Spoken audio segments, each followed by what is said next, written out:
Good day, everyone. My name is Marshall Barbara Imomion. A topic here today is climate change and environmental disaster and risk reduction policies and programs, which is all about sustainability of lifestyle here on Earth under SDG 15. It is not just a gender equality, it is now a societal issue. Environmental challenges, climate change, plastic pollution, killing the fishes in the water, collapsing of building, earthquakes, gas emission, erosion, and all that. It is not only the erosion in marriages that is causing all kinds of violence and emotional abuses, and its environmental erosion being caused by is all about environmental erosion being caused by our lifestyle. Women are more vulnerable. Women's voice should be heard. They should be given leadership positions and merits where necessary to inform, inspire, educate, and all that. Because they are more exposed to all kinds of risks health-wise.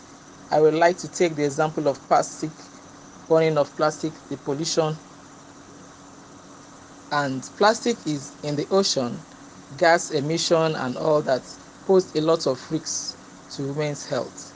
United Nations environmental programs that have been created to be the environmental conscience to the United Nations and the world hence are on the campaign of environmental pollution and risk reduction. We are the problem and we are the solution. We have to find a solution to what we have created. I would like to read out some risks and measures that is in combating these issues, and that of the UNEP have spelled out towards achieving goals to ending this environmental catastrophe. Exposure to plastics can be harmful health-wise, potentially affecting the fertility of women, metabolic and neurological activity, and open plastic burning contributes to air pollution. Greenhouse gas emission associated with plastic production, use and disposal would account for 15% of allowed emissions, underwhelming goal of limiting global warming. More than 800 marine and coastal species are affected by the pollution through ingestion, entanglement, and other dangers. 11 billion tons of plastic waste flow annually in the ocean. They may triple by the year 2040. Eden Eruk made a journey in Crescent City, California to Hong Kong, destination Hong Kong. He started the journey last year to create Guinness Book of Records. It was a Great Pacific Challenge organized by Eden Eruk Westbound cover to clearing the plastic in the ocean under SDG 15 to clear pollution and in the ocean. We are still the problem and the solution. Women are more vulnerable to the risks, and when we come together, our environmental issues in caring for our environment by inspiring, informing, educating, inspiring, enabling nations and people to improve quality of life without compromise that of future generations. Fashion tips, littering the bin with all kinds of fashion products like face pads and others can be cautioned by this reusable face pad, and this has been in several ways, and there are alternative solutions to it by using the reusable ones that can stay for a longer time before disposing.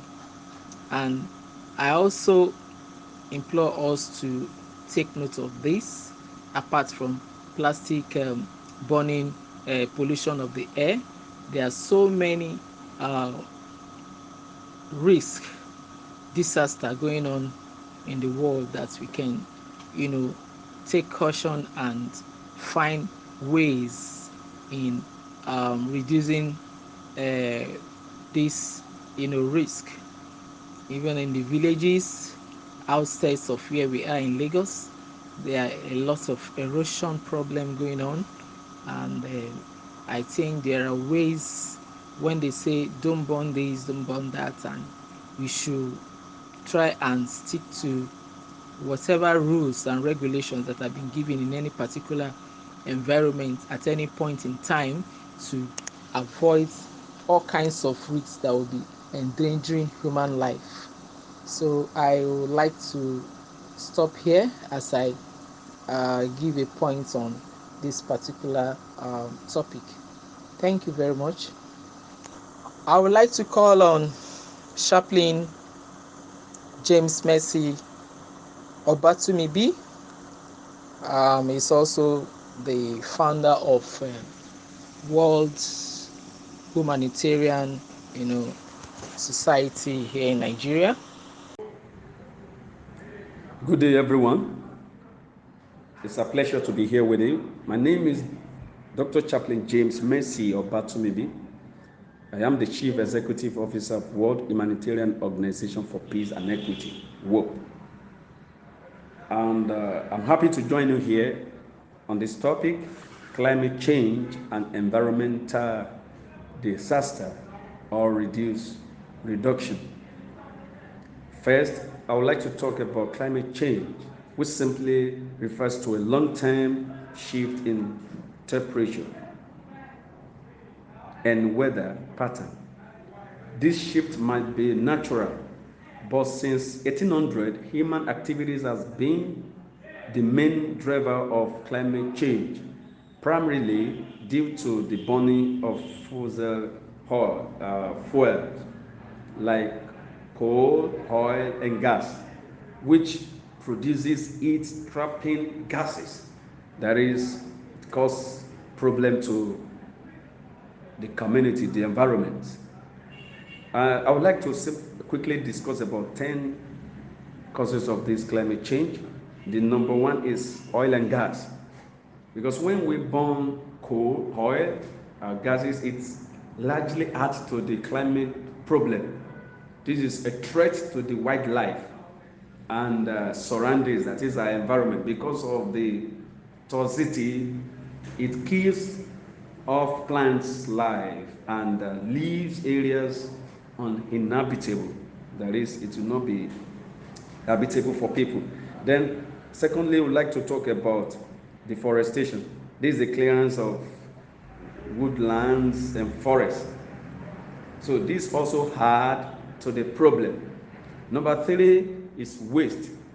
Human creates more waste more than ever before, and this has generated more problem to the environment. Number four, we talk about power plant, because when fossil fuel is being burnt, it generates pollution. And this doesn't end in the atmosphere, but also in the waterways. This largely contributes to the global warming as well. Then number five, we'd like to talk about oil drilling. It is used to collect petroleum, oil, hydrocarbon. In this process, other gases are released into the atmosphere, which contribute to the climate change as well. Then number six, we talk about transport and vehicle. This large amount of transportation is done through cars, planes, boats, train. Almost all of these mentioned rely on fossil fuel, that is, to run. And this is part of the problem we're talking about that causes climate change. Then consumerism. Now, due to the innovations in technology and manufacturing, customers are able to purchase any product at any time, meaning that we are creating more waste than ever before. This waste is everywhere now. It pollutes there it pollutes our community. It's part of the problem to the climate change. Then farming, number 8, farming. Farming takes up a lot of green spaces, meaning local environment can be destroyed to create space for farming. They destroy, all these green lives to create farming. This adds to the climate change as well. Then number 1, the industrialization. This is harmful in a variety of ways. The waste this industry produces all ends up in the landfills or in a surrounding environment, which cause or add to this climate change we talk about. Then overfishing, due to the amount of people buying and consuming fish, there's now a reduced amount of marine life, which is part of the problem we are talking about. Now, after said and done that we know the cause of this problem, our duty now is to see how can we prevent this, because some of these as well come naturally before man starts to generate or activate this themselves to cause this problem. So we should have solutions to all these when we know it causes problem to our community. So thank you for having us on board. Thank you. God bless you. I would like to call on Sister Joy Ezeku. Sister Joy Ezeku is a journalist and she's here to talk about climate change. Thank you. Considering the topic we just mentioned and discussed now, the United Nations CSW 66 2022 Climate Action, Environmental Disaster and Risk Reduction. I've actually mentioned some of the natural disasters. Like I said before, erosion, volcanic eruption, tsunami, and epidemic diseases and all that under natural disaster. That the government of every nation, knowing that this thing comes up sometime after the other, we need to really prepare to provide facilities to really come over this disasters. We should not just be at bay and as if we don't know what to do, but when every country or nation or government has actually prepared to provide facilities against such a disaster, that will go a long way to combat it or to reduce the effect. Then coming down to the man-made environmental disaster, like I mentioned, some of the man-made water pollution, pouring refuges inside the water pipeline and rivers and all that, and air pollution, having a lot of generator, those fumes and all from our machines and all that. We can also try to give sanction or give law passing over such activities that is not for human consumption or well-being or welfare of human being. But by the way, people should know what to do to avoid being a kind of a danger to humanity, to the environment. We also talked about environmental dumping of refuse. You have to have a good spots, not inside the cities, far away from the abode of the people, where that is actually that can be staged to dump our refuges, and also take care of it. It cannot be at the middle of cities. Like if you pass through some cities and all that, you will see terrible sight and smell is a danger to humanity too. I also talked about poor drainage. Some communities, some places, some cities and towns don't have good drainage system. And that is why at any drop of rain or flood, homes are consumed and devoured. People are stranded. So we need to construct and make sure that our buildings, our estates are well formed and designed with a good drainage system so that the environment will be neat and decent. The waterways will be free also from a normal life, destruction of our activities. So because of this drainage, when they are bad, you see our roads, terrible potholes, see terrible roadsides and all that. So things are not really good and for our well-being. So we should have a good drainage. We also talked about defecating. Like I said before, when people mess up their environments, it will come back to them. By reason of your marching around, you bring diseases into your homes. The water, the flood will also carry them into the homes. So bringing epidemic and diseases, to our children, even to adults. So we should make it a point of duty that every environment has a plan system where people could really help themselves when it is necessary as nature calls. So the government, the communities should have that. We also have nuclear emission. Now we're talking about chemical damages and disasters. So in this situation, people should be informed what to do and how to manage distress. People should be well educated to know what they are supposed to do in such environment where we have nuclear emissions and chemical disasters. So it is very, very important.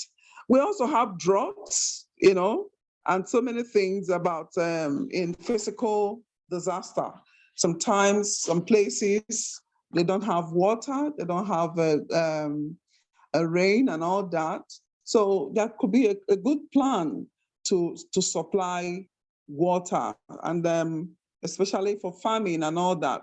Farmers without, water, irrigations and all that, their farming will not be successful. So we should make it a point of duty to provide these facilities where necessary so that we'll not go on, we're not going to go on disadvantaged or harmed, even our crops and something like that. So we have biological disasters and all that. We have all these diseases epidemic, we have malaria, we have food poisoning. So all these things, we know how to go about it. If we know how to go about it, we can handle them very well. If we clean our gutters, destroy all these mosquito, we will not have malaria. If we are careful about our environment, the things we eat, we will not have food poisoning. If we wash ourselves very well and wash our hands, often, and just like we've been advised against COVID, not just for COVID, for other diseases, for other epidemics, for other things. From home, we should teach our children to be clean. We should teach everyone around us to start learning to be clean. From what we put on our body, from the environment we stay, we will learn how to keep ourselves clean. We will not have these disasters, at least there are ones we can control. The ones we can control, we can handle them very well. So these are my candid encouragement to our society, to our mothers, to our fathers, to our children. Please learn to be clean. And when you see anything that is not in order, please raise your eyebrows and make sure you bring people around you to know the truth and to live well. Thank you very much. Thank you so much, Sister Joy Ezekiel. This is, wow, very informative. And Very educative, Mr. Joy. Thank you so much. Really like a lot. I would like to call on Mr. Rahim Olawale. Thank you. Hello, everyone. My name is Rahim Olawale. Though, like the first and second speakers have said, I just have one or two things to say about how our climate change affects our natural resources. With increasing global surface temperatures, the possibility of more droughts and increased intensity of storms will likely occur. As more water vapor is evaporated into the atmosphere, it becomes fuel for more powerful storms to develop.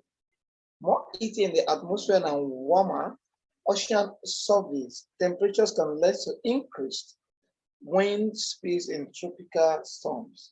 Though rising sea level expose higher locations, not usually subjected to the power of the sea and to the erosion forces of waves and current. Though I guess that just the only few points that I can make here since the first speaker and the second speaker have already spoken fantastically. So with that, I believe is and so I believe these topics we quietly um, uh, explain a little about what how climate changes, affects the natural disaster in our society and in the world at large. So, Thank you so much, Barrister Rahim. Just giving a hit on the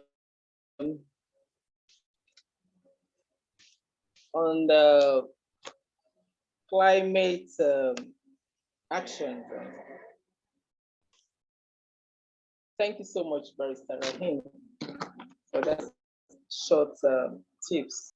I would like to call on Dr. Maria Ekpeyo, who is also a trustee of Satya Premier Welfare Organization, to speak on this topic.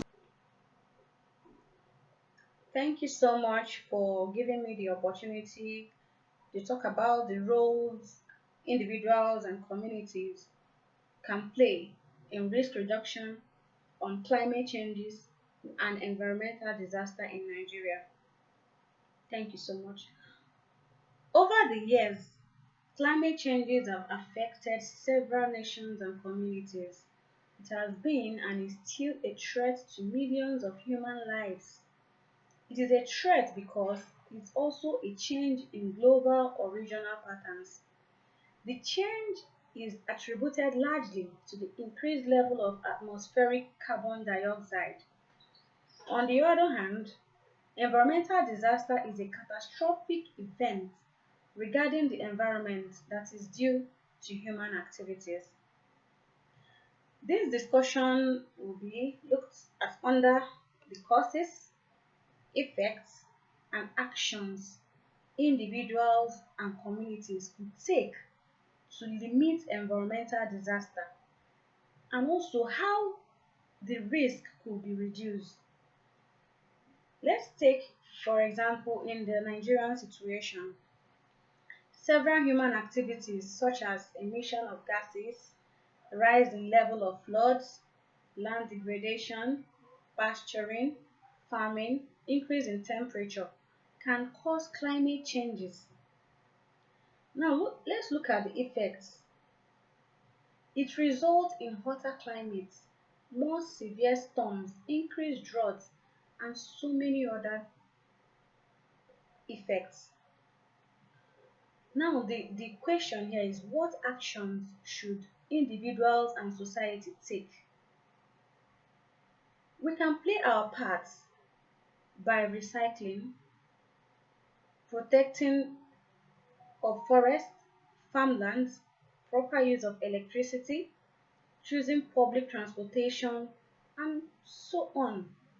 In addition, we can think of possible solutions like continuous creation of awareness, learning from other disaster management agencies, proper management of lands and infrastructure, putting in place early warning systems, creation of national policies and recommendations. Therefore, there is need for all hands to be on deck so that environmental disaster could be reduced. Disaster reduction will lead to protection of lives and livelihoods of communities and individuals who are vulnerable to disasters. We all must be part of prevention and control so as to reduce the chances of natural disaster. Thank you so much. As we round up, I want to thank so much the media ones that are here, Dr. Joy, Dr. and Anne, as Anne, Mr. Rahim, and Dr. Charles, which is not here, and myself. I want to thank you all so much for this section, for your time and everything. I think we found some few lessons and information to go home with. Thank you so much. God bless. Thank you. Yeah. Bye. Bye.